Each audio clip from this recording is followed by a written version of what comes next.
बिस्मिल्लाहिर्रहमानिर्रहीम। अस्सलाम वालेकुम। Welcome to my channel Hurain kitchen and lifestyle. आज हम बनाने जा रहे हैं मसालेदार बैंगन, जो इतने मज़े के और डिलीशियस बनते हैं, इतने ज़बरदस्त बनते हैं कि आपने अगर एक साइड मटन कढ़ाई रखी हो और दूसरी तरफ मसालेदार बैंगन रखे हों तो उसका जायका फीका पड़ जाएगा इसके आगे। माशाल्लाह इतने मज़े के और लजीज बनते हैं। आज मैं आपके साथ अपनी रेसिपी शेयर करने जा रही हूँ। चलिए स्टार्ट करते हैं। बिस्मिल्लाहिर्रहमानिर्रहीम। मैंने इधर 1 kg बैंगन लिए थे और उसको अच्छे से मैंने एक ही साइज़ में स्लाइस में मैंने कट कर लिए। अगर आप जब इसको कटिंग करते हो तो कोई इसमें से ख़राब निकला है तो उतना पार्ट आप रिमूव कर दें। ये देखिए, आपने इसके छिलके बिल्कुल रिमूव नहीं करने, आपने इसको अच्छे से वॉश करके तो फिर इसको इस तरह कट कर लेना है। और आपने ये जो मैं आपके साथ अपनी रेसिपी शेयर कर रही हूँ, इतनी मज़े की और लजीज और चटपट बनती है और बिल्कुल सिंपल तरीके से। इसमें वही स्पाइसेस डलेंगे जो आपके किचन में आम होते हैं। आप इसको ज़रूर ट्राई कीजिएगा। ट्राई करेंगे तो आपको मालूम पड़ेगा कि कितनी मज़े की और चटखारेदार हमारी रेसिपी है।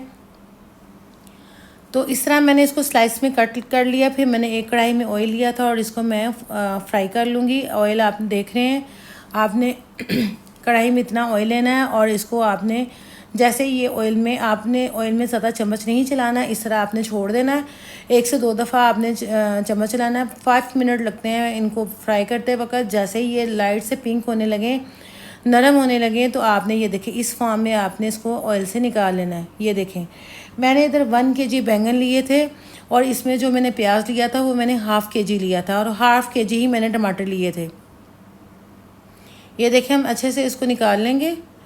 एक परात लेंगे, उसमें मैं निकाल लूँगी इसको। और ये देखें, आप देख रहे हैं कि जैसे लाइट से पिंक हुए हैं तो मैंने इनको कर लिया फ्राई। और वो जो ऑयल बचा था उसी में मैंने अपना जो ½ kg प्याज लिया था उसको बारीक स्लाइस में कट करके ये देखें मैं इसको फ्राई कर रही हूँ। जैसे ही ये सुनहरी गोल्डन हो जाएगा तो हम इसको भी इसी परात में निकाल लेंगे। इतनी सिंपल रेसिपी है कि जो न्यू बिगनर है, जिनको कुकिंग बिल्कुल नहीं आती, वो भी इतने मज़े के और डिलीशियस बनाएंगे कि उनको यकीन नहीं आएगा कि इतने आला ये मसालेदार बैंगन बनते हैं। आप इसको ज़रूर ट्राई कीजिएगा।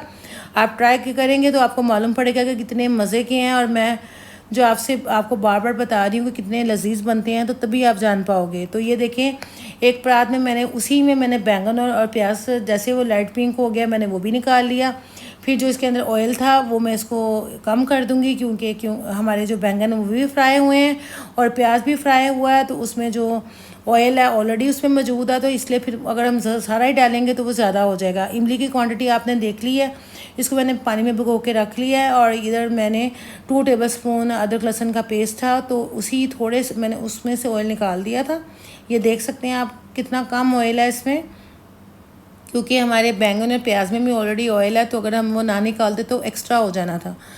तो ये देखें, मैं इसको जैसे ही ये लाइट पिंक हो जाएगा, इसमें खुशबू आने लगेगी, तो फिर मैं इसमें टमाटर डाल दूँगी। मेरे पास टमाटर प्यूरी है और मैंने 4 अदद बड़े साइज़ के जो मैंने आपसे रेसिपी शेयर की थी टमाटर प्यूरी की, तो इसमें मैंने अगर हम टमाटर डाल दें तो इसमें ½ kg ही टमाटर डलेगा। यानी कि 1 kg अगर बैंगन है तो उसमें ½ kg आपने प्याज डालना है और ½ kg ही आपने इसमें टमाटर डालने हैं। और ये जो मैं इमली आपको दिखाई थी, हम इसको अच्छे से मसल लेंगे और इसकी ब्रैकेट्स को बाहर निकाल देंगे।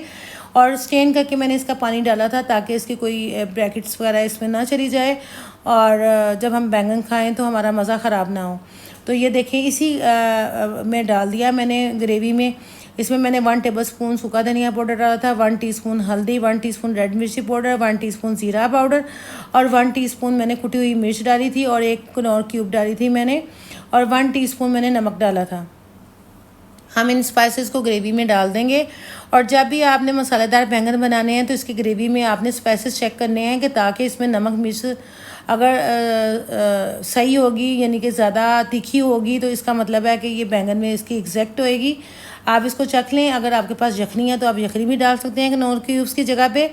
ये देखें, मैंने जो क्यूब थी उसको मैंने अच्छे से मसल लिया ताकि जो ये हमारी ग्रेवी है, क्योंकि हमने बैंगन को दम पे छोड़ना है, तो दम पे छोड़ने के लिए हम इसको अच्छे से मिक्स कर लेंगे। फिर उसी ग्रेवी के अंदर मैंने प्याज और बैंगन, हरी मिर्च और इसमें मैंने धनिया और साथ ही मैंने 1 टेबलस्पून शक्कर डाली थी। इसमें शक्कर इसलिए डालेंगे कि इसका जायका बहुत चटपटा हो। ये देखें, हम इसको अच्छे से मिक्स कर लेंगे। जैसे ही हमारे बैंगन अच्छे से मिक्स हो जाएंगे तो फिर हम इसको दम लगा देंगे 10 मिनट्स के लिए। अगर आप चूल्हा आपका बिल्कुल स्लो आंच पे इसको दम पे लगाएं, अगर नहीं तो आप तवा भी रख सकते हैं, जो लोग तवा रखते हैं। तो इसको अच्छे से हम मिक्स करके इसको दम लगा देंगे और हमारे मज़ेदार मसालेदार बैंगन तैयार हैं। आप इसको ज़रूर ट्राई कीजिएगा। अगर आपको मेरी रेसिपी पसंद आए तो प्लीज़ लाइक कीजिए, सब्सक्राइब कीजिए, शेयर कीजिए और बेल आइकन का बटन ज़रूर प्रेस कीजिए ताकि मेरी हर आने वाली नई से नई वीडियो का नोटिफिकेशन आपको मिल सके। और प्लीज़ मुझे फ़ीडबैक ज़रूर दीजिएगा कि मेरी रेसिपी कैसी बनी। मुझे बहुत अच्छा लगेगा जब आप मेरे से शेयर करेंगे कि ये रेसिपी कैसे बनी, क्योंकि मेरी कोशिश है कि मैं आपको बहुत आसान तरीके से और झटपट जो तरीका है कि झटपट आपकी कुकिंग बन जाए। और जो लोग जिनको कुकिंग नहीं भी आती, बिल्कुल न्यू बिगनर हैं, उनको भी बनाने में कोई मुश्किल पेश ना आए। तो प्लीज़ ज़रूर शेयर कीजिएगा, फ़ीडबैक ज़रूर दीजिएगा। मुझे नेक्स्ट वीडियो के लिए इजाज़त दीजिए। अपना बहुत ज़्यादा ख्याल रखिएगा, दुआओं में याद रखिएगा। अल्लाह हाफिज़।